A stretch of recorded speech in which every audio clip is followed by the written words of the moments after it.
Aujourd'hui, nous allons parler de l'IPv6. Pour commencer, l'IPv6 est l'évolution de l'IPv4. Il s'agit d'un protocole Internet qui définit son fonctionnement. Avant de continuer, parlons de l'IPv5. Si peu de personnes en ont entendu parler, c'est parce que le protocole Internet 5 ne s'est jamais fait appeler IPv5. Et en plus de ça, il est resté à l'état expérimental.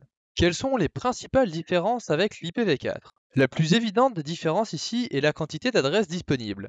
Là où l'IPv4 est sur 32 bits et donc autorise 4 294 967 286 adresses, l'IPv6 est sur 128 bits, ce qui nous autorise 340 sextillon 282 quintillard 366 quintillon 920 quadrillard 938 quadrillon 463 trilliard 463 trillion 374 billiard 607 billions 431 milliards 768 millions 211 456 adresses, soit 42 quadrillards 535 quadrillons 295 trilliards 865 trillions 117 billiards 307 billions 937 milliards 921 millions 825 929 adresses par personne pour 8 milliards d'humains. Et afin que cette vidéo ne soit pas une simple lecture de nombres, les prochains seront arrondis. Donc, avant d'aller plus loin, je voudrais savoir pourquoi nous avons choisi d'avoir autant de possibilités. Parce que l'explication comme quoi nous utilisons les 64 premiers bits pour l'adresse publique et les 64 derniers bits pour l'adresse privée, nous laissant tout de même 2,3 milliards d'adresses publiques par personne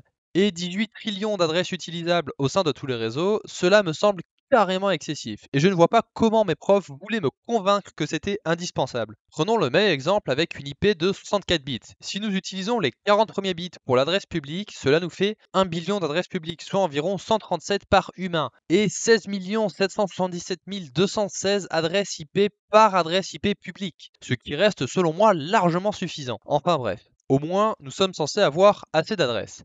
Même No Man's Sky, avec ses 18 trillions de planètes, pourrait donc avoir sur chacune de ces planètes une IP publique et 8 milliards d'utilisateurs dessus que nous n'aurions pas encore utilisé 1% des adresses utilisables avec ce format. La seconde différence avec l'IPv4, c'est le format. Comme vous l'avez vu, nous n'allons pas nous amuser à écrire cette adresse au format décimal avec point et encore moins avec du binaire. Du coup, les adresses IPv6 sont représentées avec 8 groupes de 4 chiffres hexadécimaux. Nous pouvons y supprimer les zéros inutiles, et contrairement à l'IPv4, nous pouvons aussi supprimer un ou plusieurs groupes de zéros consécutifs. Conventionnellement, nous supprimons là où il y a le plus de groupes de zéros, et s'il y en a plusieurs avec le même maximum, alors on supprime celui le plus à gauche. La troisième et dernière différence avec l'IPv4 est l'optimisation. Maintenant que nous avons cette quantité d'adresses utilisables, nous pouvons aisément les séparer afin de les organiser. Comme je l'ai dit avant, nous pourrions avoir un début d'adresse IP par planète dans No Man's Sky, ce qui permet de facilement router le trafic avec l'univers tout entier. Alors pour notre réseau actuel, cela permet largement d'organiser notre réseau. Sur ce, j'espère que cette vidéo vous a plu. Si c'est le cas, n'hésitez pas à vous abonner. Et je vous dis à demain.